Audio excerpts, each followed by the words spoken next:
The future of engineering education is a topic which has become now more important, especially after COVID-19. Next. Can you change the slide, please? Next. Basically, you should realize that engineering education is slightly different from the normal other type of education. For example, if we taught music the way we tried to teach engineering in an unbroken 4-year course, we could end up with all theory and no music. Whereas when we study music, we start to practice from the beginning and we practice for the entire time. Similarly, engineering subjects also are slightly different. We need to have both theory as well as practice. Next. So basically, we are all teachers from different background students. So if we teach today, the way we were taught yesterday, we aren't preparing the students for today or tomorrow. Today and tomorrow, the students require a different type of set skills. So teachers have a greater role. Next. Let us see quickly what are the challenges for engineering education post COVID-19. Still, COVID-19 is not yet over, but many things have changed the way we are looking at education. Kindly go to the next, please. There are different issues and concerns for all of us. So I have classified into issues concerning students, issues concerning teachers, and issues concerning the industry. Because finally, all of us have to go to industry. So first, let us see how the students are concerned. See, the first and the foremost, the regular mode of education, that is a face-to-face, has come to standstill. Nobody is going to any institutes. Everything is online. It is in a way good because you are learning from the comfort of your homes. But at the same time, the eye contact is not there. So it makes a lot of difference in terms of teaching, learning. Our learning has to be continuous and uninterrupted. So we cannot stop learning as students. We have to make sure that learning has to be continuous. So many education institutions, including us, shifted to online mode of education using various platforms. So today, we are fortunate that prior to COVID-19, there are a lot of online platforms, and we are easily able to adapt many of these platforms. And today we are on Zoom. Like that, we have got WebEx, we have got Microsoft. So many things are there, and it's very convenient for all of us to easily adapt and continue the teaching process. But engineering as such requires a blend of both offline and online. We cannot have totally online. And how do we blend is a big challenge. So that is something we all need to think as teachers. So we require a blend of both offline and online education. And this is the need for any professional course. You take medical education, you take engineering education, you take any professional course, it requires a blend. And we as teachers make sure the students will have facilitating continuous and uninterrupted learning to students who don't have access to internet, laptop, and smartphone. See, today we have to also keep in mind that there are people still available in this country who are in the rural areas, who are underprivileged, who do not have good access to internet. So how to take care of them then? So now let us come back to teachers' concern. The teachers, many of them, the issues, when we are trying to say, okay, let's shift to online, the issue is teachers needs to be trained on online education. Okay, it's not the regular what we are doing in the chalk and talk method. They need to be slightly adopted. Our body language has to change. Our the way we make our lectures effective. All these things changes, and teachers should promote common pooling of e-resources. You see, many resources are there today. We have got MOOCs lecture, SWAYAM lectures. So we can pool this and take the best of these lectures for the students and for the faculty and deliver it. So that is a very important thing. Somebody is developing some resource, make use of that. And because of the World Wide Web, the internet, now we can get a lot of e-resources, which is a blessing in disguise. But at the same time, our role is also becoming less and less because students themselves can access these on their own and teachers are becoming more of a facilitators. Now, the issue that is really a concern is how do we manage practicals, the working, experiential learning, the apprenticeship, and overall experiential learning, including peer group activity in virtual mode. It is not. It can be done, through animation, but still, it is not easy. So there is a challenge for all of us. And at the same time, being a reputed institution, we have to ensure the quality of education is not diluted. If you dilute the quality of education, then we are sending unemployable students to the industry, and obviously they are a burden to the society. So we have to make sure that the quality of education is not diluted. Next. Next, please. So some more issues are there. Then lack of scalability of ICT. Today, the information communication technology resources are there. But how do we handle large group of students? How do we communicate to them is an issue. Then teachers have to undergo transition to distance learning platform. Suddenly, asking us to move from one platform to a classroom, physical space, to a digital space becomes very difficult. And there is a role of ethics. Ethics is very important in classes, delivery and all that. And then in these, how do you identify and support the struggling students? There are many students, who are not learner in the same pace. So how do you identify them? So these are issues that we should address, and how to address special needs of professional police such as practical skill training. So all these questions are there, and these are the challenges. How do we handle in the future? These things were not there earlier, but now they are coming because of this distance learning platforms. So how do we handle the issue? Next. So then collective sharing of resources, which I mentioned, should become a new norm. So we have to share resources. Somebody has developed a resource, is very good. So let us share the resources to be followed by all the institutions, and standards will be maintained. Resources institutions, there are some institutions like IITs, NITs, where a lot of resources have been developed. So let us share these resources with poor institutions by hand-holding them in a possible way. So this will help everybody to be on par with each other. And today, we are in a knowledge era where research and innovation are the key aspects of education and development. Without innovation, without research, no industry, no institute grows. So utmost priority must be given to facilitate and support for uninterrupted continuation learning of these processes and all. So you cannot ignore that. Just because we are doing it with distance platforms does not mean that we need to ignore the innovation and research aspect. Next, please. So another biggest challenge that we are facing is the shortage of staff trained in the technical aspects of effective utilization of cyber technology. So today we are here, and somebody is just saying that they are not able to hear. There is audio problem. Somebody is not able to see properly. For some people, the bandwidth is not sufficient. Connectivity is not sufficient. So these are all technical problems which we need to handle. And the other thing that I observed was, many of us, whether you are a very good teacher or a bad teacher, there is slight confusion and stress in the mind of teachers, because when institutes close, especially unexpectedly, see, everything closed suddenly. We were in the middle of our courses, and we don't know how long it is going to continue, for unknown durations. So teachers are often unsure of their obligation and how to maintain connection with the students to support learning. See, we have, if it was a physical space, we would have had monitoring and all that.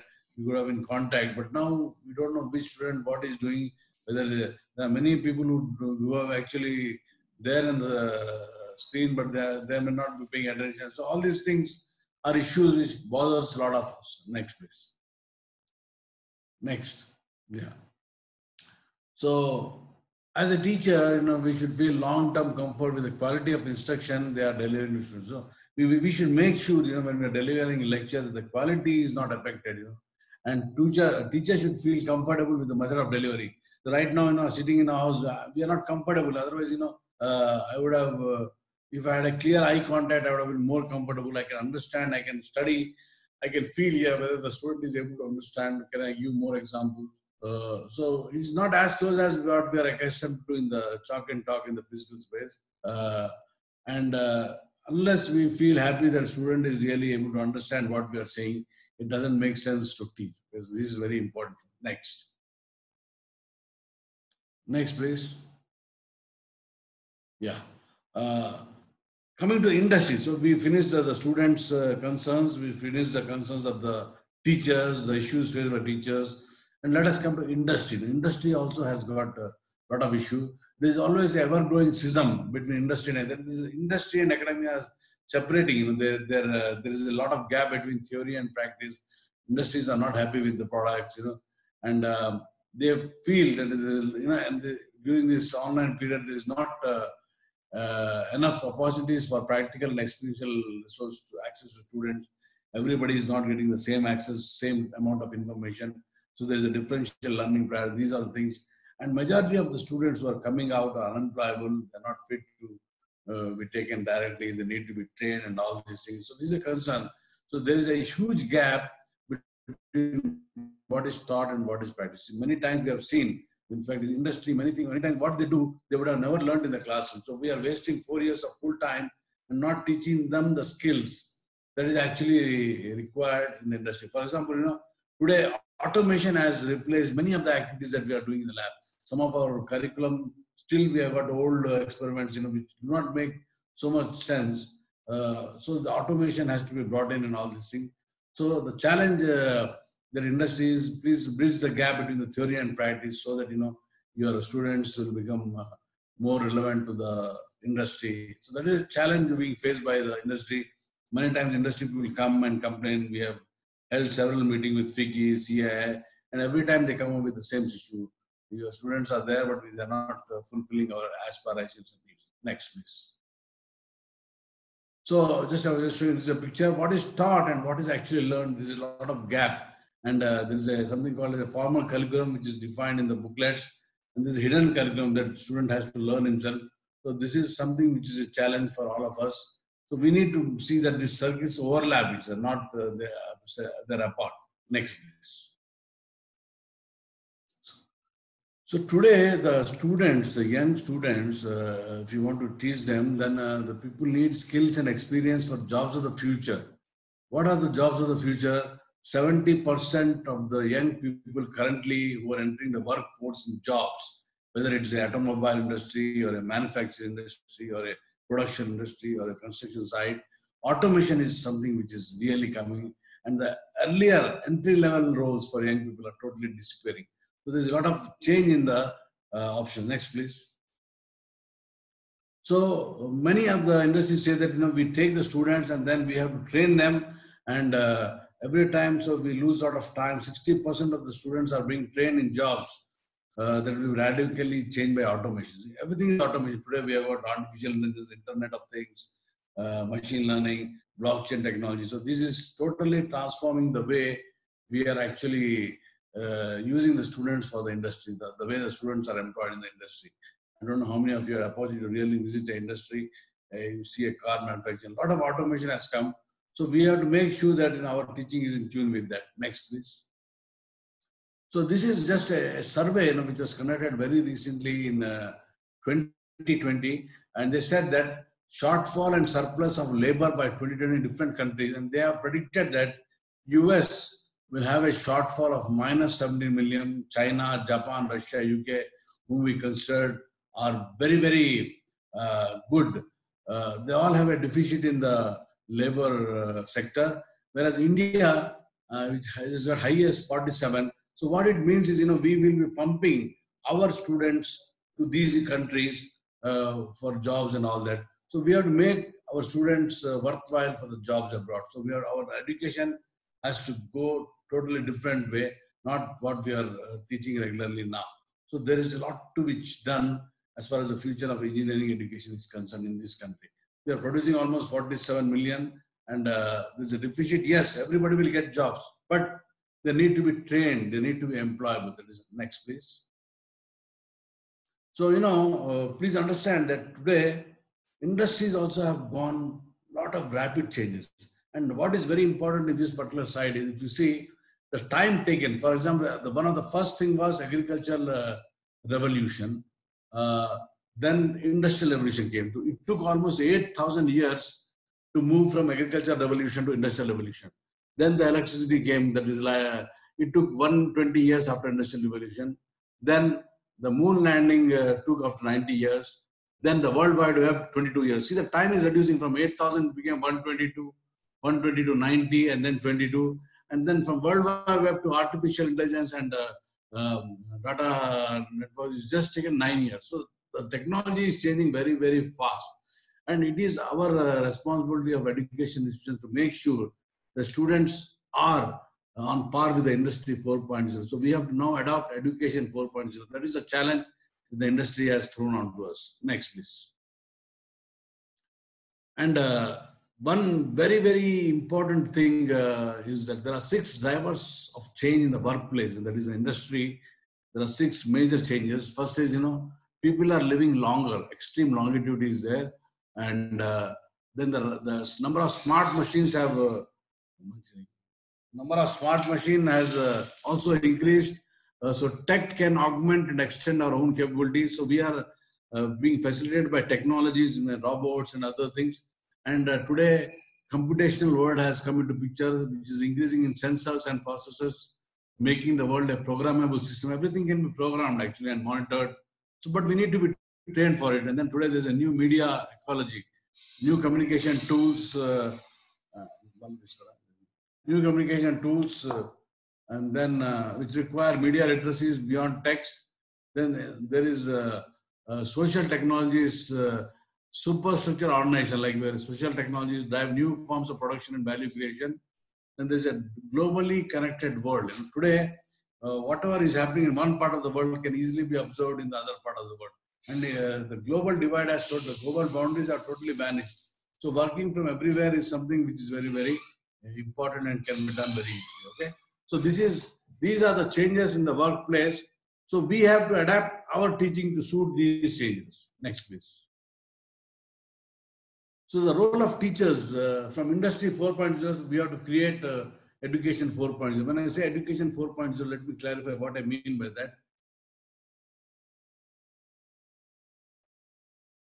Excuse me. Education 1.0 is the centuries of experience with memorization, where memory was given more important. And then the education 2.0 is the internet-enabled learning. A lot of material was available through internet. And then education 3.0 is consuming and producing knowledge. And when we say education 4.0, we have to empower students to produce innovation, to produce innovative things. That is what we call as education 4.0. Next, please. So again, coming back, just to reflect on what was happening, what is happening. So the industry side, their expectations are very high. But coming to the institutes, we are slowly adopting. In the past few weeks, we have gone from classroom to Zooms. There's also a Zoom classroom sort of thing. And then from pedagogy to panic-gogging, we are slightly panic. What is going to happen? This, that. Next, please. The role of the teacher will get redefined no more. In this future of education, we are not just teaching. The notion of a teacher as a knowledge holder who imparts wisdom is no longer fit for the purpose of future. Next, please. With students being able to gain access to knowledge. Today, a student can have knowledge on his fingertips, and even learn many technical skills through a few clicks on their phones, tablets, and computers. So we will need to redefine the role of a teacher in the classroom of tomorrow. So that has to be totally changed. Next, please. So this may mean that the role of teachers will need to move towards facilitating young people's development as contributing and employable members of society rather than just lecturing. So we don't just lecture, we need to make them experience the experiential learning and make them sure that, they produce innovation, make them think on their own, create problems. So there was a discussion that examination should totally go away. We should have open book system evaluations. So open books with the questions are not just simply definition type. They are questions which will enable the innovative thinking in the students. So that is how things are going to change. Next, please. So teaching anyway will have to go tech, because now we can no longer we have to maintain social distance. We cannot accommodate the existing classrooms, cannot accommodate so many people. It's just impractical. But just remember that just technology isn't e-learning. To enable remote learning, technology will kick in big time. So the mechanics of remote instruction, however, are not necessarily inclusive or equitable.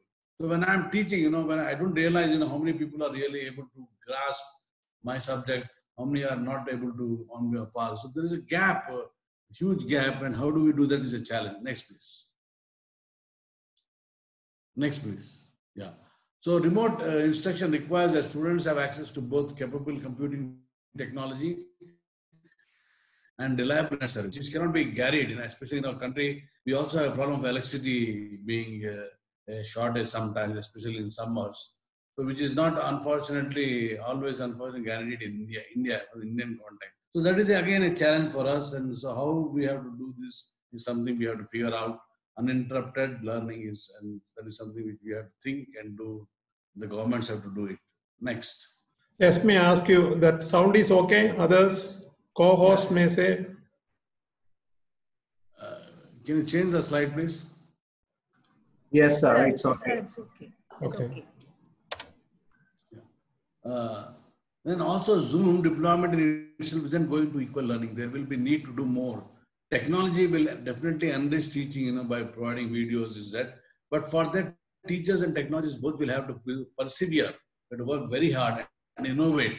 Simply routine teaching is not. We have to innovate the way we actually present the things, with the way we need to be more effective. A lot of e-learning tools, MOOCs tools, videos have come.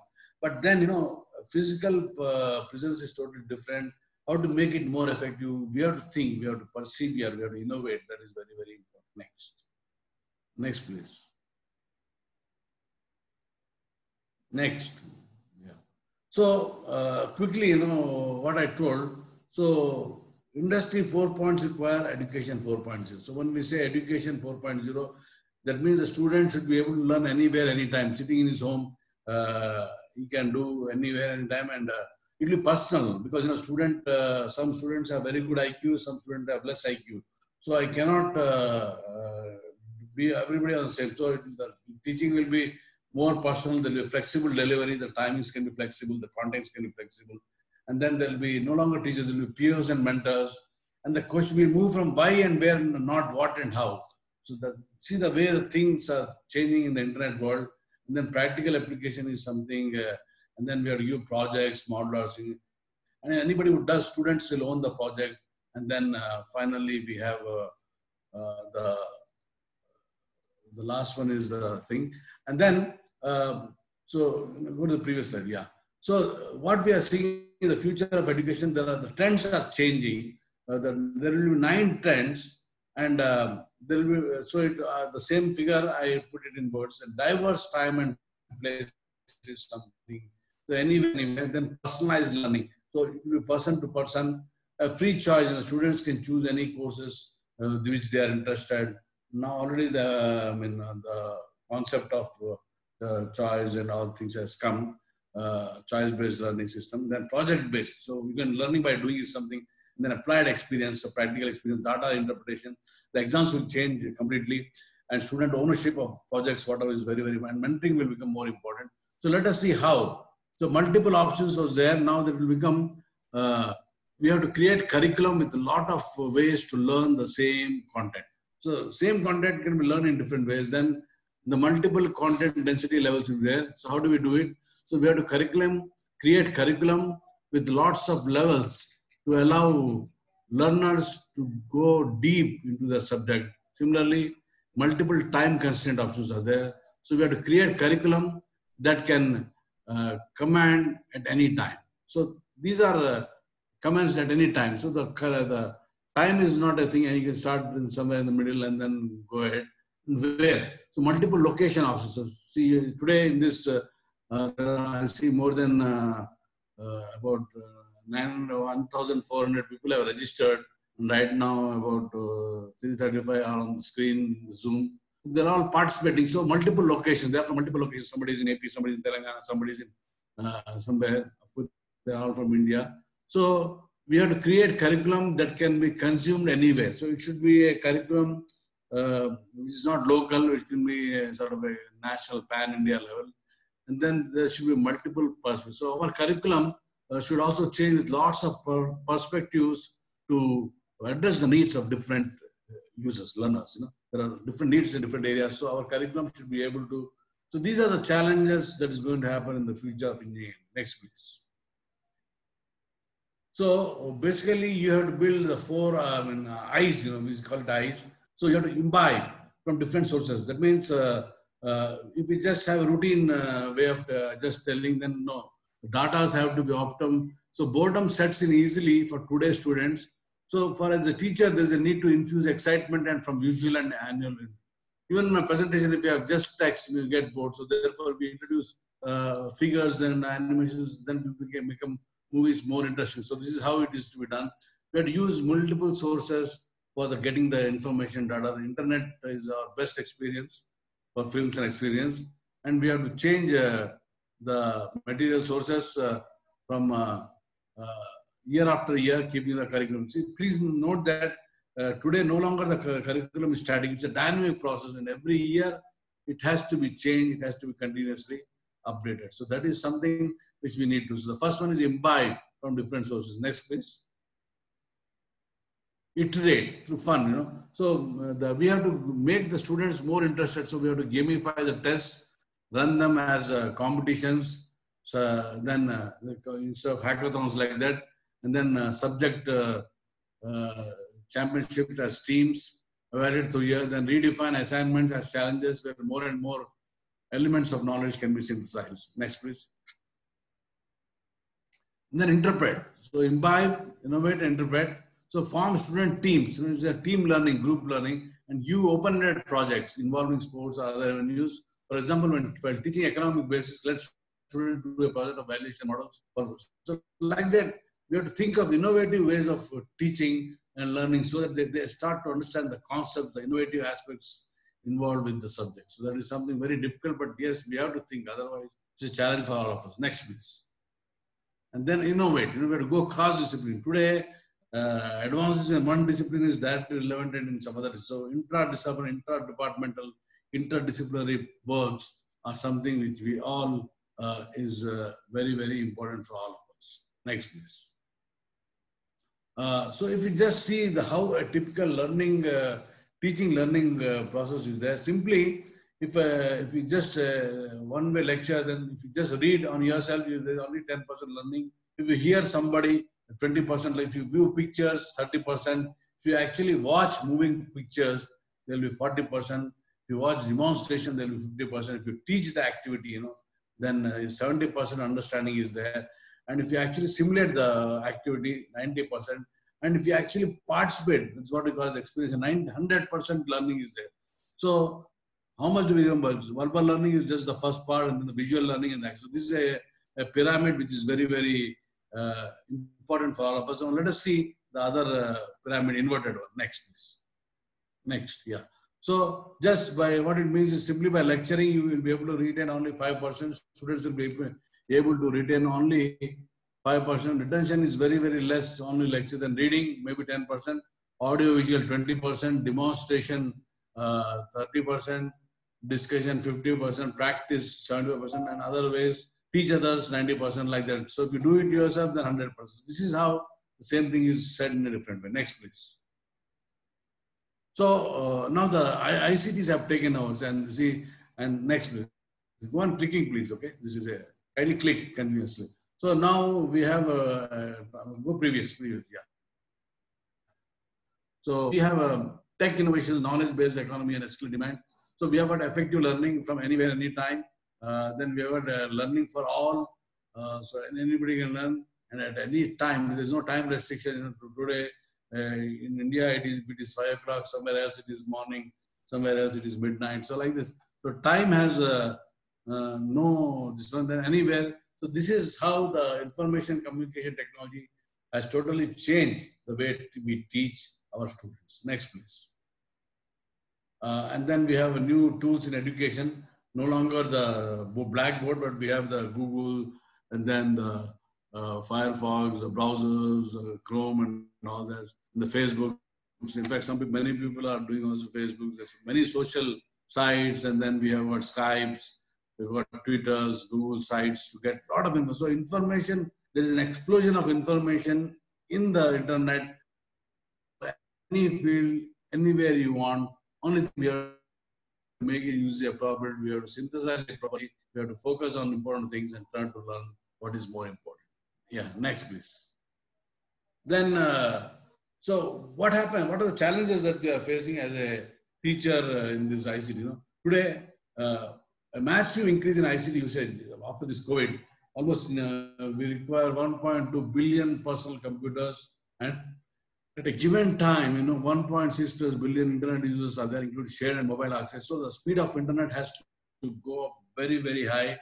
And then we also realized, you know, that 1.5 telephone landlines. In fact, somebody was suggesting we have to change the whole fiber optic system so that the internet will become more clear.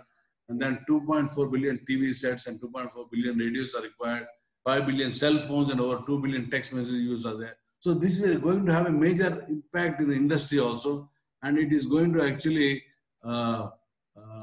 major impact of ICT accessibility on education, economic, government relations, and cultural apology. So it is going to transform every field of engineering and everything. Next, please. So very soon, in fact, in no less than, I told you 9 years it took, maybe in less than 1 or 2 years, the data analytics tsunami is about to hit the education sector. We have to adapt to this. If we don't do it, then it will be really problematic. Next, please.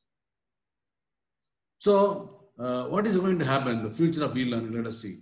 If you see here, you notice that, we have MOOCs courses where a lot of simultaneous learning can be done from anywhere. We have gamification where we can learn by gamification. We have mobile learning. Then we have other social medias. Then we have social learning. Then we have wearable learning where, we wear virtual masks, goggles, and from there virtual realities are there. And then personalization. Teachers and educators will implement a more personalized approach in teaching, training based on each individual's unique competencies and learning preferences. See, in a typical classrooms, the competitions are different for different students. Somebody has a different purpose to learn. Somebody else has a different level of understanding. So, but this revolution of online teaching, e-learning has made so many things possible for everybody. Next, please. So you have so many courses on the web, MOOCs, then you have the Coursera, the crowdsource, the Stanford University, the MIT courses. So you have to choose. edX is there. So you have to choose which platform and which source to use. So that is the challenge all of us, the students, the teachers, and the industry is facing, what to use, what not to use. So this is something very, very challenging for all of us. Next, please. So now the learning has to move from e-learning to we-learning. WE. E is just simply to we-learning. So that what it means is in 1990s, we had traditional and computer-assisted learning. In 2000, just 10 years, we had the e-learning era. In 2005, we had blended and informal learning. And today, it is collaborative and talent-driven learning. That means we have to formalize informal learning, collaboration, and talent management by design. So this is something, the learning process also has changed completely. And we have to make sure that the students are given the best of the learning so that they become employable. Next, please. So as a teacher, what competencies that you should impart on the students so that they become more employable? So there are different skills like analytical skills, critical thinking, problem solving, decision. This is a table. So you require interpersonal skill, you require communication, messaging, you require collaborating, you require leading and responsibility. And then the second thing is the ability of realizing initiative, self-regulation, productivity and efficiency. Then information processing is something we have to do. Whereas information literacy is there, then media literacy is there, then press, media also give a lot of information. Then we have digital literacy, digital citizenship, and ICT position and concepts. And then continuous learning, ability of changing and learning, creativity in the learning, innovation, then adaptability of learning, a lot of flexibility. These are the things that one actually require many times for us to learn. Next, please. Okay, so as a student, what skills they need to be acquired? So we have identified there are 10 key skills that the student, the teacher has to engineering education. They are complex problem solving sessions, then critical thinking, and then creativity. So the students should be able to be creative. All these things we have to, it's our responsibility as facilitators, as mentors. And then people management, managing different people, then coordinating with others, and then emotional intelligence. Today, a lot of people are under stress and strain because of things. So we have to make sure that the emotional intelligence quotient is also very high. And students should be able to do proper judgment and decision making, service orientation, negotiation, and cognitive. So these are the 10 key skills that will stimulate personal development and that will make sure that the students become more employed. Sometimes, what seems like a very negative or a challenging event is what puts us in alignment with our greater purpose. So we have to create challenging purposes for students so that they become more useful to the society. Next, please. So from industry 4.0, we have education. So in education 4.0, what is happening? We have knowledge of the degree discipline. Like if you are a civil engineer, you will have the basic core courses. Then you have the practical and the psychometric skills. So you need to impart psychometric skills. You need to impart as a teacher interpersonal skill and social responsibility. You need to teach them ethics and professionalism. These are very, very important. Then communication, leadership skills. If you don't have proper communication skills and leadership skills, then you will not be a good engineer. You have to also teach them analytical and critical thinking skills. You have to inculcate the lifelong learning habit and information management. So much information, how to manage it, how to do it properly is a big challenge that is for everybody. And then we have to teach them management skills and entrepreneurial characteristics. So next, please. So what universities or institutions like us need to do? First of all, we need to inculcate what we call as the 4 C's. 4 C's is communication, collaboration, critical thinking, and creativity. So this has to be impregnated into the student's mind. Then only he'll be a successful student, useful to the industry.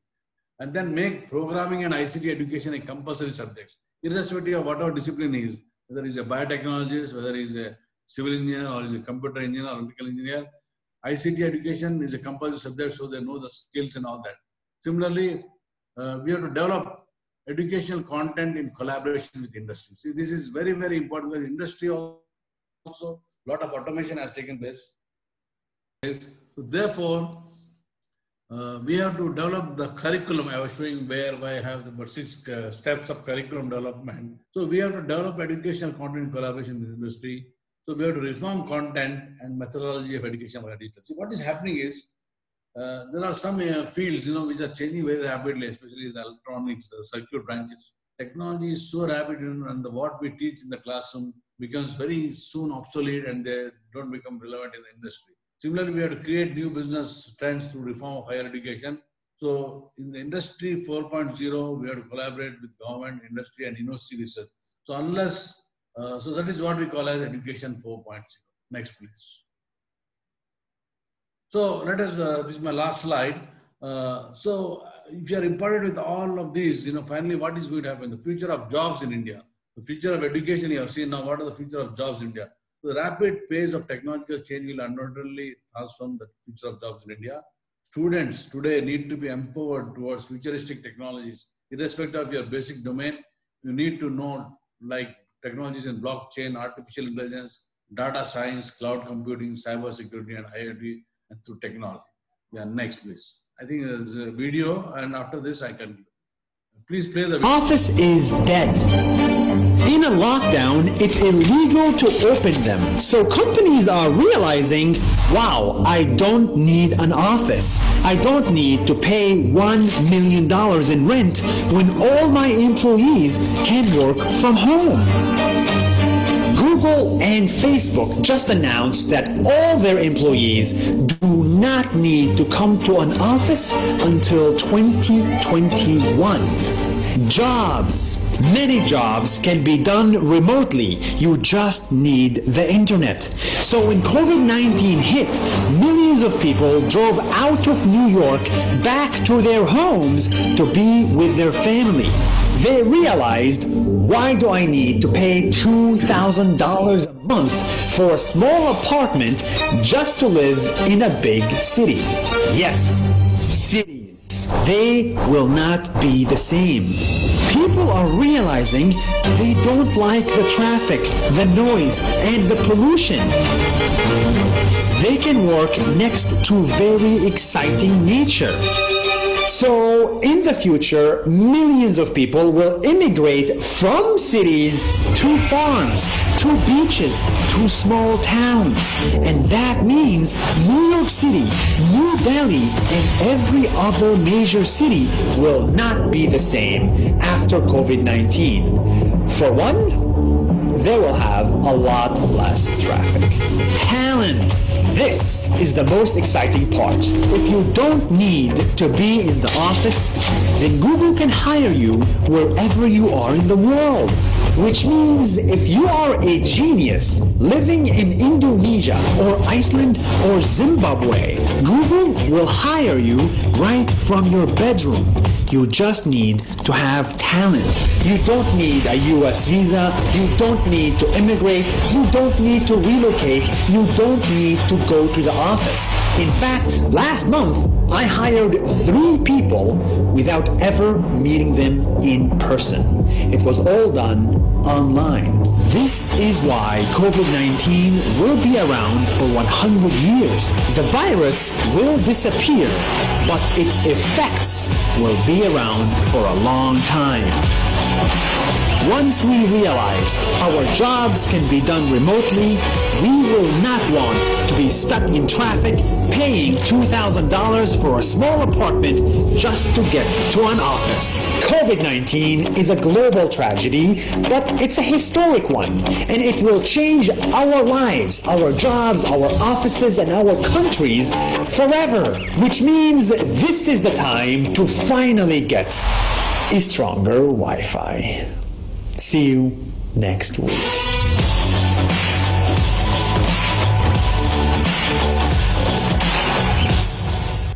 The office is dead. Next. Okay, thank you very much. Thank you. That's what I had to say. I think then, so the Indian and global universities would have to recalibrate their strategies across the all levels for education to remain relevant in the age 4.0. Next, please. And then, a teacher who is attempting to teach without inspiring the people, the desire to learn is hammering on the cold iron. So today, the need is not to give fish. It is not to teach them how to fish. It is to build new and a better fishing industry. So that is how our education should change. So thank you very much. And I would love to have feedbacks and suggestions to this mail, director@nitw.ac. And if some of you want to contact me, you can actually contact me on this number 984905431. So thank you very much. Thank you all. Thank you very much. Sir, thank you, Dr. Ramana Rao, sir, for having an excellent overview of what is for the students, what is for the teachers, what is for the industry. And again, coming up with a very fascinating video where how the world is going to change after the COVID-19. The COVID-19 may go, but the talents which acquired during this process remains the same. So here at Baselios Institute of Technology and Science, MBITS, Cochin, Kerala, just prior to the lockdown, we have formed a committee called Education 4.0, and the performance analysis of what we have learned during the last 2 months is would like to share with you. The audience may kindly bear with us. We may extend a little bit of time because you will be waiting for another exciting presentation from Dr. S. Somanath sir also. We will come to that. So let me explain this. As we know that since January onwards, we are hearing mostly about the COVID situation and possibly that it will affect us. So we had lots of informal meetings prior to 20th of March, how we are going to face this. So what we have done officially on the 20th March, we have formed a committee called Education 4.0 Implementation Committee. Later we will address as E4IC. And it consists of 2 assistant professors from each of the department, with the principal, myself as the chair, and a very active person, Mr. Jinder Matthew, as the assistant professor, as the convener. And we have a group members, and we regularly meet on a weekly basis. Initially, we have made 2 meetings, but later on, once it is settled, we have 2 meetings. And every weekly, we conduct regular meetings with all these records we have with us. And also not that Education 4.0 committee is alone. It is being supported and administered by the academic committee, where again the principal is the chair, as well as all heads of department and other deans are regularly meeting on a weekly basis to assess the progress of this. So now the situation, as Dr. Ramana Rao sir clearly mentioned, and every one of you knows that, we are changing the situation of the deliverables. Now these are some of the results over the past 2 months, and with the success of the online classes, now this is a true figures which have got just 2 days back, S8 classes, S6, and one particular branch, you can see maybe a little smaller one, but you can see either 5, 5.5, 5.7, or 6 modules have been completed with the success of this. So on one side, as a faculty member, we say that this program is over. However, we went for a feedback, and the feedback was closed on at 28, just day before yesterday.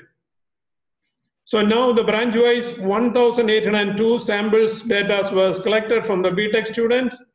The branch-wise percentage is shown over here, and the semester-wise is also shown over here. You can see almost the same, but maybe a little less for the S8 students, which you know that S2 is having the highest participation. And how the data, there are courses are there.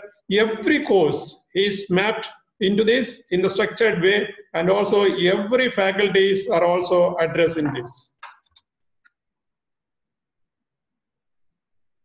We will highlight some of the question papers. As you know that now we are at almost at the end of this previous question papers. Yes, no. So maybe you can see 54% no on the little higher side. Still we have a lot of time to do that. And online platforms, primarily we used Zoom was having, initially we started, and that's the one which majority of us are using, and you can see 55%. Google Classroom, Cisco WebEx, and in some cases, no online classes for some faculties. They are using offline content, and they will be uploading or they will be sending by email or different means. The promptness of faculties, if you notice, 1 and 2 is the low performance, and whereas 3, 4, 5 are on the higher side. And if you see that 7 plus 3, almost 10% is on the lower side, as well as now on the 90% promptness, you can see that. And again, we say that effectiveness, we say that 10, 12. So 22% effectiveness on the lower side, whereas 80+% is on the higher side, which this graph shows. Rating of the online class, now we say now that this is also 0 means there is no online class, so which gives, this is a percentage, about 13%, and this is low percentage rating of the online classes. As sir was mentioning that one of the major, and also in the video, one of the major challenge is the internet. That is where we are lagging.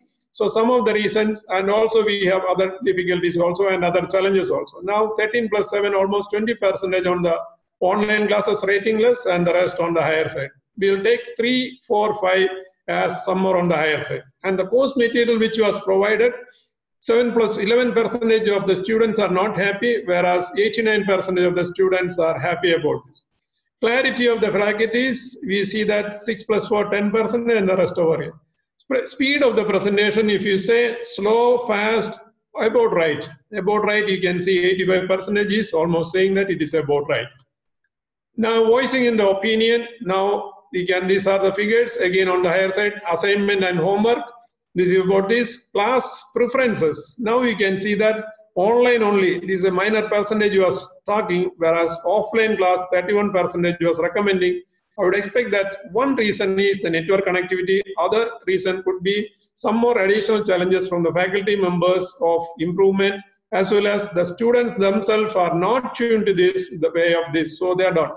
But if you see that 62% say that they are very happy with the online and offline class. So considering this fact, how we have done is, we in some classes particularly, we upload the offline videos, and later on the students will have the chances for asking questions and all. Internet connectivity, now you see 21 plus 16%. So it's close to 37%. They have the problem in the internet connectivity. And again, medium is, see, rest of all the graphs you see on the other way, now you see that they have lots of speed service provided. We have got BSNL, ASN, and these are all the service provided. And Etisalat we don't have, so you can also see that nobody has reported that Etisalat is there. So it is to ensure that the quality of the data which is presented is, in a way, it is right. This is some of the online classes which you have taken, the free online courses in association with the additional skill acquisition program as of. And UiPath provides the course. The name of the course is RPA, Robotics Process Automation, 4 levels. And you see registered 44, completed the starter level 44, level 1 44 started, 38 completed. RBA 2, this is 44, again 10 completed. Now advanced level, people are yet to reach. So now we are in the process of completing this. This is another example, Google Cloud Career Readiness Program under the ASAP for the final years computer science students. Started in 2019 September and now it's almost ended in April 2020. Now we can see 58 students accepted, learned, completed. ASAP was coordinating again. Google provides the course and Coursera provides the platform and Wikilabs provides the virtual lab. Thank you all of them. And again, this is another one in partnership with the Coursera. And again, these are the number of people who attended and this. And again, this is the massive of online courses. Of course, the previous one also there, but particular to NPATL. And these are the branches-wise and semester-wise programs with a very good achievement. Civil, we have 2 classes, and here mechanical also we have, but this is how it's a pattern right now it is existing. Students are progressing with that. And this is another program which is initiated during the breakdown period, also Skillshare. The students may have some skills. For example, in Python, HTML, robotics, or any of these, they have a skill. So what they are doing is they will share with their own friends within our campus. That is this program which is called Skillshare. And thanks to IEDC and the members for bringing up this. And this is a recent program which has been announced on 29th May. That is what it's. And thank you all. And hopefully we'll go for the next session. And it's really a pleasure for me for doing this. And now we will hand over to Dr. Somanath sir, who is a mechanical engineering graduate. And he has been already introduced. Now you can see that he is the director of VSSC ISRO. And shortly hand over to him, sir, for you. Please go ahead. Thank you, Professor Ramana Rao and Dr. Sojan Lal. So thank you for making me a panelist in this webinar on the future of engineering education. I will not be taking much time. In fact, you had an excellent presentation by Professor Ramana Rao on the perspective of a teacher on the aspect of Education 4.0. As all of you realize that Education 4.0 is the result of the move towards Industry 4.0. So, you know, it was coming. In Education 4.0 was on the way. You didn't realize it fully. Because Industry 4.0 was already on. The work is already on. The process is already on. It is happening. But then this change in education scenario was not expected. But suddenly when the COVID came, it became very evident for each one of you that you need to change the education as well, which is should have happened maybe a little later in a big scale, but now it is there in front of you. So let me talk about the whole issue in the perspective of an industry perspective, because what Professor mentioned is from the educator's perspective. Of course, he highlighted many of the connections between the industries and how similar views that I would like to also express. Now, in Industry 4.0, that you already know that it is an industrial revolution. It's the fourth industrial revolution, which is based on data. I think data is going to be the biggest resource in this. And the whole question will be how you can gather, analyze, and make right decision making use of this data. And for that, IoT is going to be the biggest factor. So where are this Industry 4.0 is going to come? In various areas, as I mentioned in this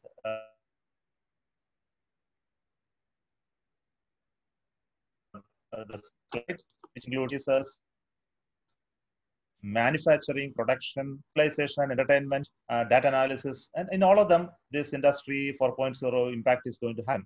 So essentially, it means that you are going to develop, run more intelligent manufacturing processes, where the machines, modules of production systems are going to interact and enable a lot of data exchange in between them. They are not going to be islands. They are going to talk to each other, and they will trigger actions and start controlling each other. So they work like a neuron structure across without realizing the boundaries. So the whole thing will create an intelligent manufacturing environment. Maybe you will connect from the source of materials to the supply chain, to the production, to the marketing. It will be an interconnected environment. So IoT will be the key enabler to make it happen. Like that, connecting various elements that you already know, but this has to connect in a manufacturing environment in the similar lines. So that is the key of the whole Industry 4.0 and IoT. Now, along with this, various disruptive technologies are also happening. It is not only in manufacturing or IoT this is going to happen. It is going to happen everywhere. Please observe and watch that it is going to happen in the area of computation. In the computation that that now your computational capacity of you people have now increased tremendously.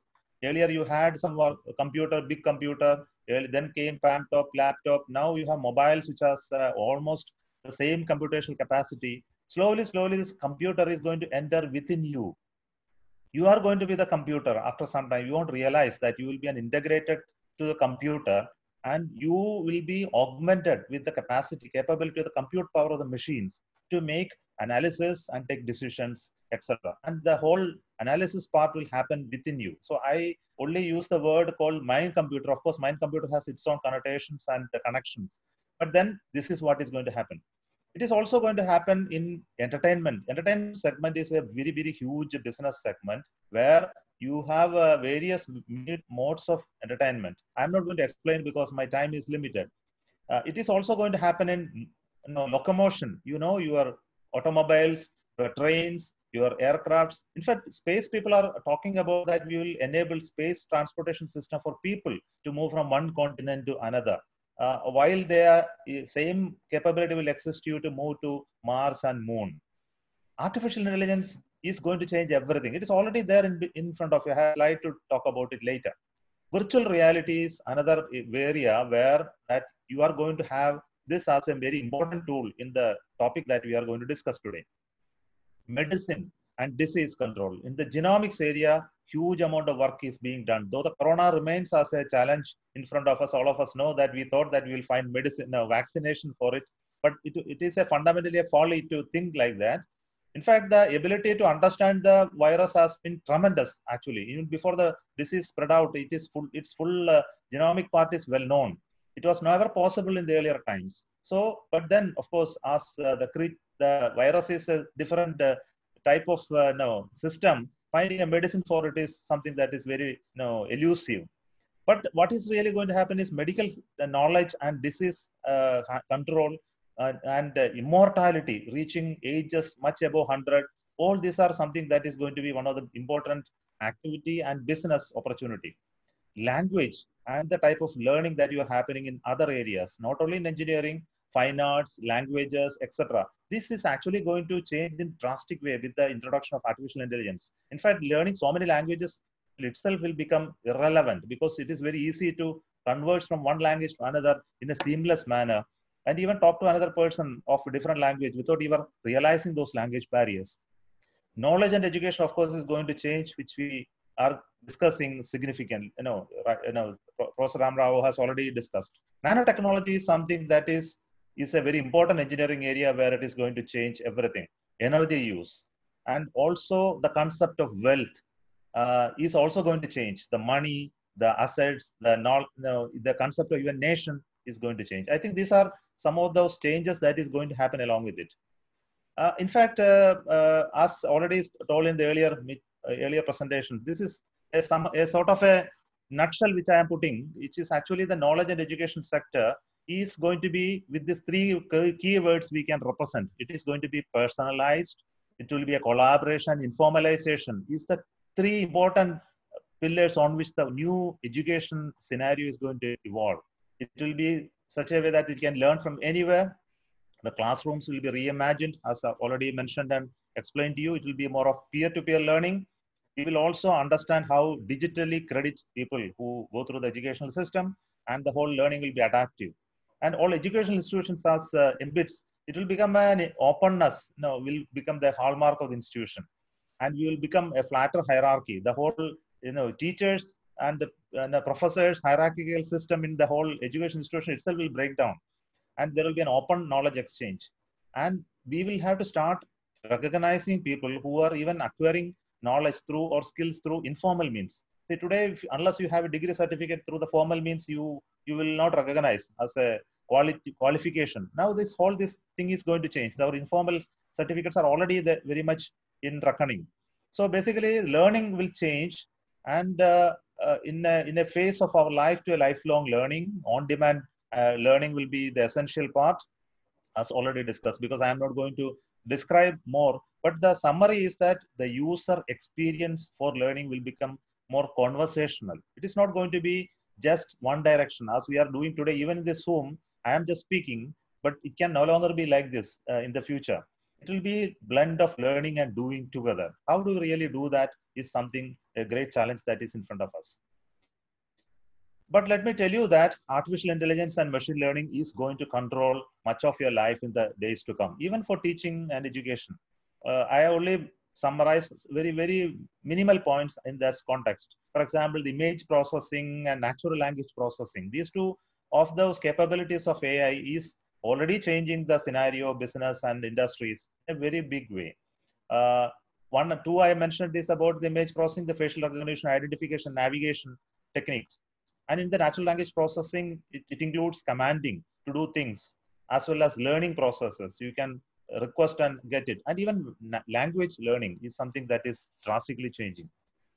In fact, dimensions of data is bigger. And now we started talking about tensors. And personalization experience is something that is going to be achieved in the educational sector everywhere through this AI. And you know that even decision making, for example, cost issues like investments and financial decisions, will not be made by individuals. It is going to be made by AI system, and it will be done for even for institutions. The whole decision process of whether to invest in this business or move this shares like this, all this will be decided by machines, because it will be too complex for a human system to understand the dynamics and then take decisions.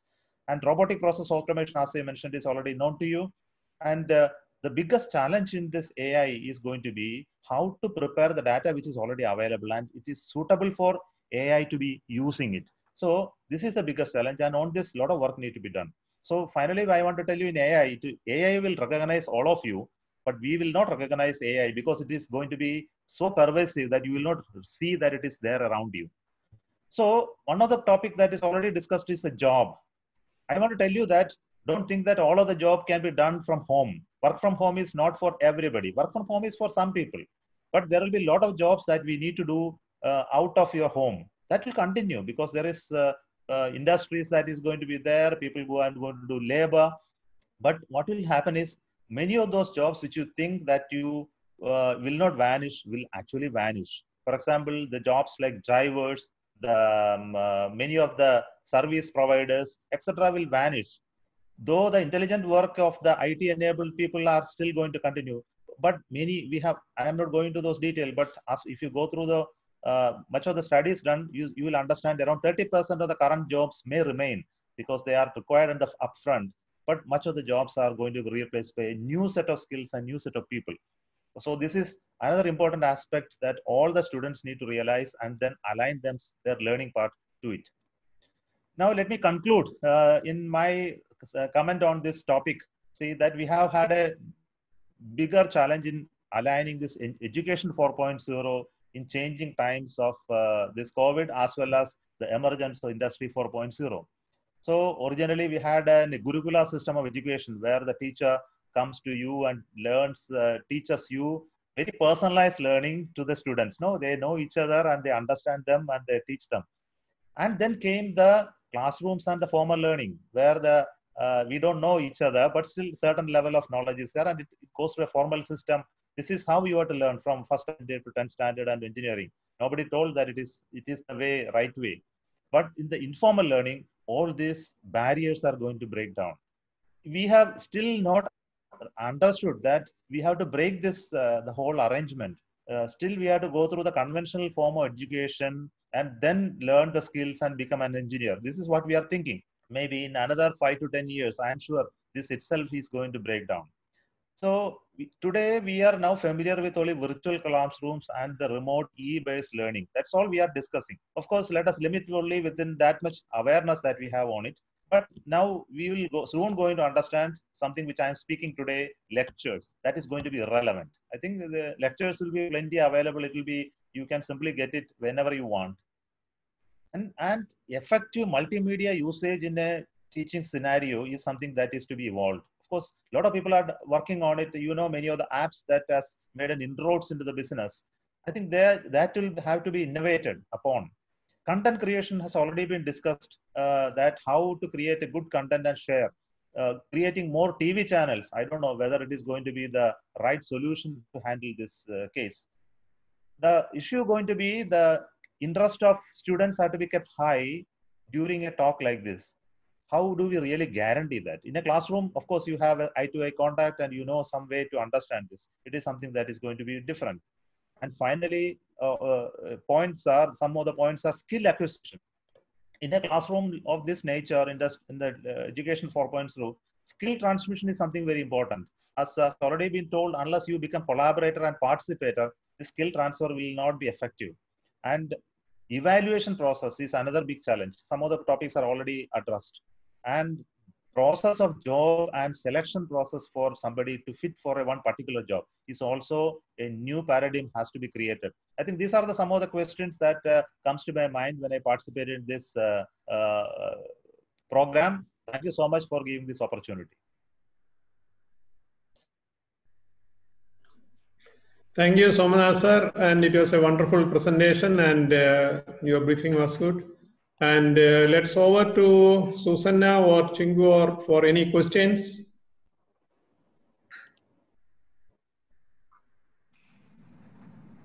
It was a wonderful session. A lot of knowledge triggered us in the last 1 hour. A lot of appreciations are filling up in our chat box. Thank you for all for that. And now let's have a doubt clearance session. You can post your doubts on the chat box of Facebook or Zoom. Okay.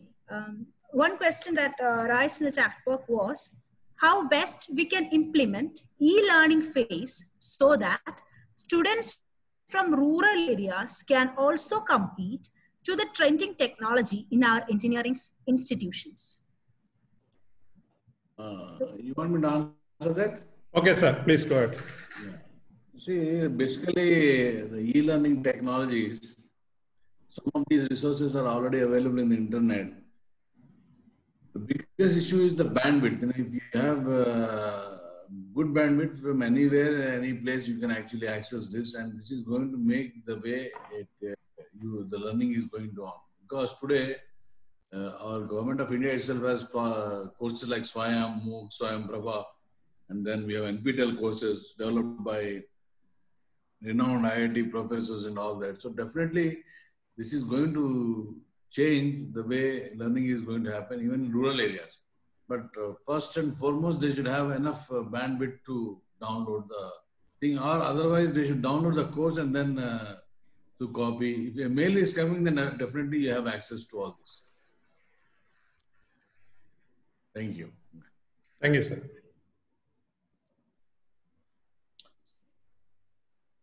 On this point, I want to tell you some important point is that though some of you us are not really knowing what is a rural scenario. The rural scenario is really very challenging as far as this country is concerned. If somebody in the very rural place needs to access these type of resources, even today in India, we have huge problem. The reachability of high bandwidth internet is still not very high in those areas. Because being a spaceman, I can tell you that we need to create mechanisms by which that this bandwidth is made reachable in places where we need to make it reach, including villages. So satellite technology is one of the important tool for it. As you know that the current spacecraft direct beaming is only to cities, the high bandwidth beaming of data. And it has to go through cable systems across to the villages. This has to change. It has to become a direct satellite access of high bandwidth internet to cities. And many industries are coming up with the idea of putting large amount of satellites, number of satellites in space, and then make the global coverage for direct transmission of internet through the satellite system. I think this is something all of us are looking for. And when the demand increases, I'm sure such business will become reality. And then it will happen that many of the villages can have access to such high bandwidth internet connectivity. Wonderful, sir. Thank you. Another question that was asked was how practical sessions of engineering can be learned online. Yeah, so actually there are some virtual labs, where you actually and then virtual devices where you start you wear the gloves and start maneuvering things. But they are not as effective as doing it physically. But definitely, yes, through remote also you can do virtual labs, animation. The way they simulate the labs, for if you're driving an aircraft, first they go to the simulator. So similarly for labs also, they will have simulators. Already softwares are there, technologies are there. We call them as virtual labs. So sitting remotely or through wearing a goggle, you can actually visually wearable masks. You can actually simulate a particular lab activity and then do it, learn. Very similar to learning a aircraft driving by a pilot initial stages. It is possible, but it costs. It is slightly expensive. But yes, we can also learn. But we have not come to a stage where it is very efficient or very effective. I can add to that one point saying that, can I? Yes, sir. Yes, sir. Please. See, this aspect is already there in industry. For example, factory to do an assembly of a car or automobile or some other system. Normally, it takes years to learn this process. So already today there are tools which is developed for him to learn very fast or interactively very fast in a virtual environment, so that he can pick parts, assemble, and then learn the skill that is needed to become a good technician for doing a certain amount of work. Contents are generated by industries to handle these type of tasks, learning, without actually touching a single hardware. So some of this can be picked from industry into the engineering education, and you can learn it right there. Many of these skills can actually be learned to a very substantial quantity, even as already told. It is possible to learn it. Maybe once you experience it, you will understand it is possible. And also just to add that maybe the MOUs with such industries also will give a additional leverage so that the students can learn into that. Okay. Thank you, Susan.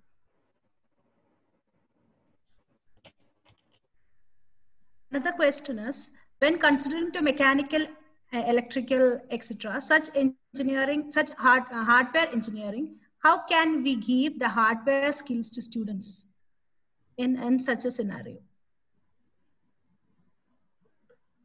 Do I need to repeat once again? Once again, please.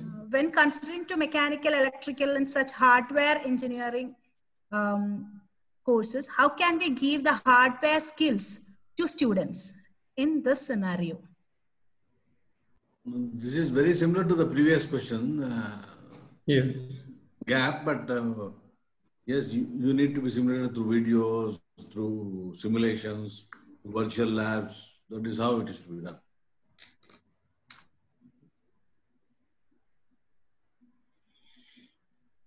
Okay. Then another one question is, how can we measure effectiveness of students while participating in the online sessions? How can we measure effectiveness of students while participating in the online sessions? One method is, as we do that, we do online exams and how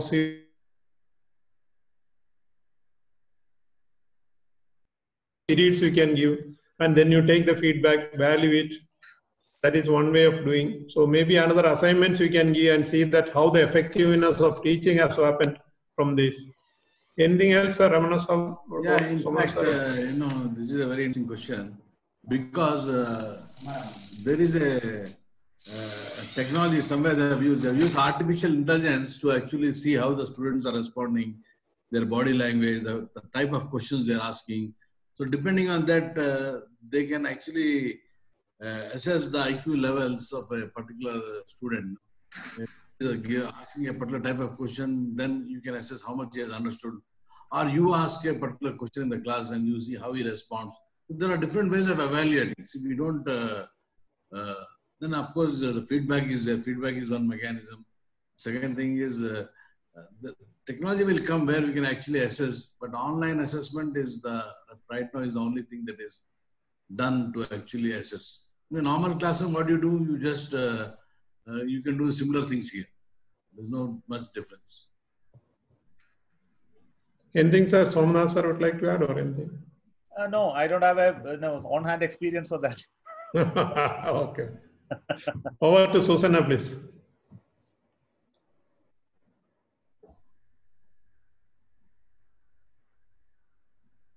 One question is for Somanath sir. Can we implement artificial intelligence to rockets? Yeah, it's already there. AI is something that we do to some extent, because rockets and launch spacecrafts are of a different class of vehicle where we have a certain planned way of doing things. When we do machine learning and AI, we are basically working on data, very large amount of data, and we need to make decisions, process the data statistically, then make decisions based on these type of things. Such scenarios don't encounter in a launching of a rocket in that sense. But when the launching is over and we analyze the data of the rocket, how it performed, and with regard to the huge amount of data that came over many launches, and try to see the trend and behavior of the rocket while it flew, we make good sense of it and then understand through AI. This is already there. Now, in the future, AI will come in various other means. For example, we are designing computers which will be sitting inside the rocket and verifying the rocket while it is going to check whether it is healthy or not. It is not going to be by simple measurements. It is going to be through algorithms which analyze huge amount of data through measurements and make a models work and compare those models with the type of behavior that is existing in similar testing conditions in the thousands or millions of runs which you did, and compare and find out this trend gives light to certain anomaly evolution in the rocket. Hence, we can take a corrective action, switch to a redundant circuit, or change the process or something like that. So these type of things are coming, and we are calling going to call it as an health management system. And this is under development even with us in ISRO. We are developing such systems for our human space rocket. So this is one of the primitive forms of, you can say, logical way of decision making on board, instead of predictive way of doing it. So using huge amount of data and computation. So it is happening in rocket, but the rocket is such a short duration activity. But then what is going to be AI very important is when you take long duration space, exploration, going to planets, etc. This type of tools will become very important, because you will not have enough time to spend to watch the parameters in the system and then see how anomalies are developing. So we'll have to leave everything to computers, and they are better equipped to do the whole process. Okay, sir. The question is, can ISRO develop proper technology to assist seamless communication throughout the state? Throughout the? Why state? It can be India wise. Yeah, all country. It should be India. No, ISRO is only one element of the communication infrastructure. Please understand that communication infrastructure is not entirely provided by ISRO. Our job is in the space segment. So it contains so many things. Content generation somewhere, uplinking the data from using a ground station, sending to some other ground station, then reaching up to your hand through devices. So it's a big chain. And we are only one element of that chain. And that is limited to only the space segment. And terrestrial segment is a domain of yet another huge industry. So we play our part in ensuring the space segment is correct. And space segment optic lines are a big competition to satellites, where depending on the bandwidth and cost, you can switch over from one to another. So, and intercontinental fiber optic lines are already there. So we work on ensuring one of the few key elements, like if it is a fiber optic, it comes to a point-point communication, whereas space is point up and it is everywhere. So the beauty of space is that you can send the signal up and it will be available to anybody in the space where it is having a signal coverage. With a lesser number of satellites, you can achieve huge coverage across the globe. This is the strength of space, and we provide that aspect, and it requires more number of satellites. For example, if you want to cover the entire globe, we need thousands of satellites. It cannot be done by tens or hundreds. So otherwise, it will be limited only to some local area. So there will be some discontinuity and non-available area, etc. if you go through space systems. And hopefully in future, the government will take a lead into this because that's comes to a need of the hour. So let's hope that something will come out. It's not going to be possible by Government. government. It has to be through industries. For example, such a huge communication system to maintain, economically operate, make a business out of the whole thing. It is not possible for government to do. That's why it is not done by any governments in the world. It is all done by industries who is working on such communication infrastructure development. So you know, OneWeb is one of the company that started. Starlink is another satellite cluster that is coming up, which is planning to launch almost 4,000 satellites and make internet available to the entire globe directly to phone devices. So these type of technologies will come. Yes. Susana. Another one question is, now in the current situation, placements are poor in conventional education. How about in future of e-learning education in engineering? See, the placements depend on the individual students' capabilities, and if he can enhance his employability skills in terms of communication, in terms of training, finishing schools on various aspects related to a particular industry, definitely his employment will be more. But unfortunately, this COVID has, in the recent past, has done a lot of damage to industries, but it is being predicted that very soon, many of the industries are going to shift from China to India, and there is going to see a boom in the employable market. And I think the future is going to be good for everybody, provided they are skilled. If somebody who is not skillful, somebody who is not knowledgeable, then definitely it's not easy for him to get employment. It's a very competitive world. Today, the boundaries have gone. It's a global market. You see, somebody just saw a video in that somebody is in USA, is hiring a person in Indonesia. So he wants the best, and everybody wants the best. So you have to be the best to get good employment. That is the challenge you have. And again, as Dr. Somanath sir said, only 30% of a job is going to be exist. So all need to reskill all these things. Maybe Somanath sir, you can explain further on that. Yeah, as you said, okay, jobs profiles are going to change, but number of jobs, don't worry that it is going to come down. New jobs are going to be evolved. So the whole thing requires new set of skills, as Professor told. So new set of skills and new profile of the jobs. I think this is the challenge. So you don't think that you can survive with just a college degree. That is not going to be. One of the important points, as sir said, is how to work in a team, how to have multi-domain knowledge, not to be only very narrow area, because the whole requirement is changing so rapidly. How fast you can learn new skills and then equip yourself to be relevant? These are the questions. Jobs, please don't worry, because jobs will always be there. And because we can just look at 20 years back and 30 years back and look at the scenario of the jobs, what changed over the years. This whole IT segment itself was not there. That time also people survived in this world without that job. So don't think that it's going to be a difficult time. It's always going to be like that. Every year is a challenging year. You need to prepare for it. That's all. So the job of the educator is to enable you to give you this message. So once that message is understood, those who are willing to learn, they will equip themselves.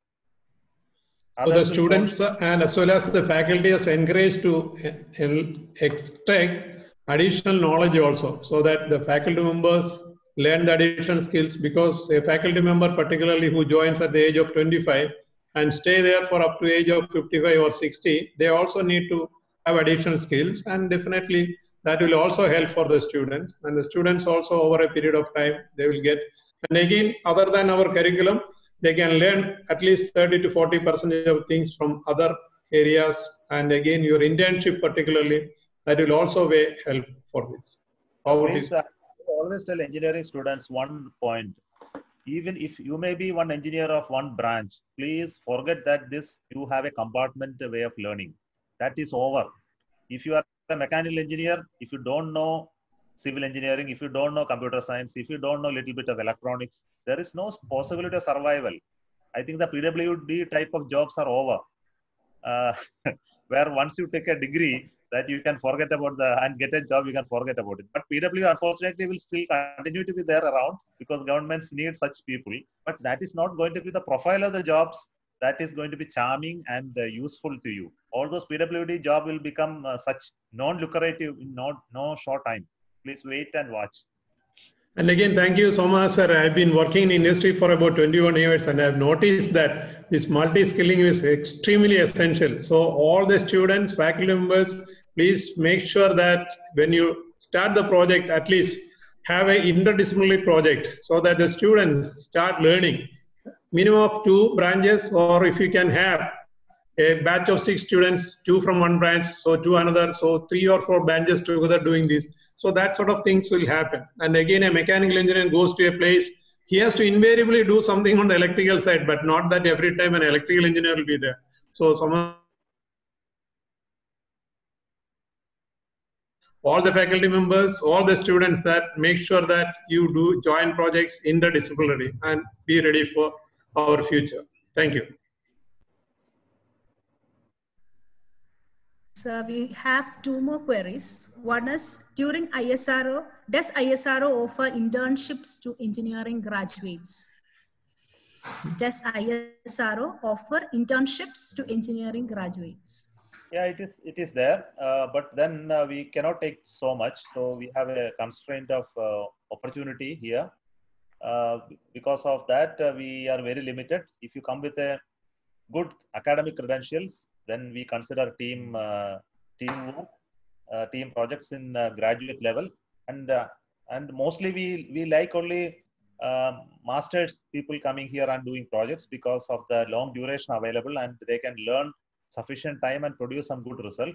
But in a graduate level, the time that you can spend is very less, and maybe this aspect has to be seen in the future curriculum, because it takes certain amount of time to grasp what is happening in industry and reach some concluding level of a project.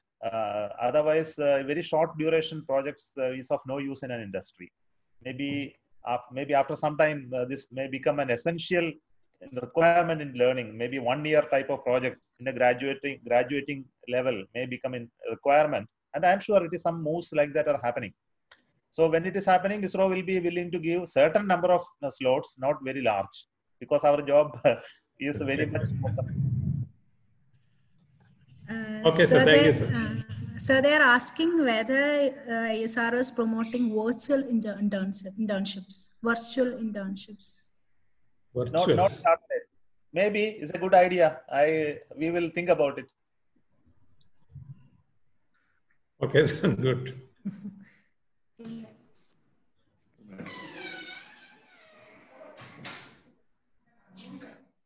It's over. Any more questions?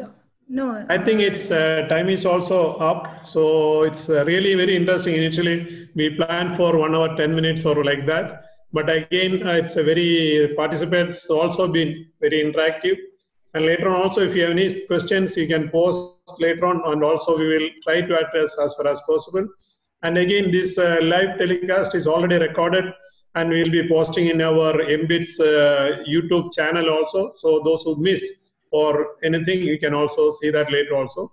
And again, on behalf of the entire participants, Dr. Ramana Rao sir, the director of NIT Warangal, and Dr. S. Somanath sir, the director of VSSC ISRO, your all participation was excellent. And also all the participants over here, faculty members from Jammu Kashmir up to the Kerala.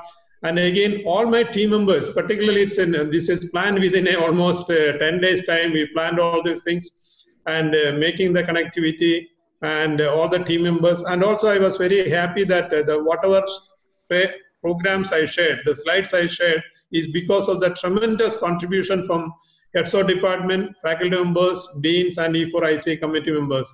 Over to Susanna for any other concluding remarks.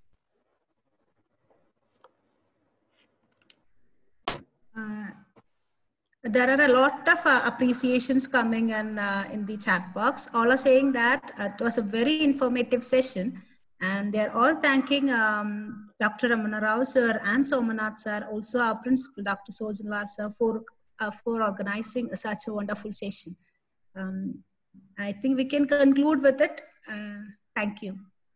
And also another point that those who are not given the feedback, so please see the post so that you will get the online certificate now itself. So shortly after half an hour, we will close that. So you will not be able to get that certificate also. Once again, thank you very much. And Somanath sir, anything you would like to add to the concluding remarks? Thank you. I think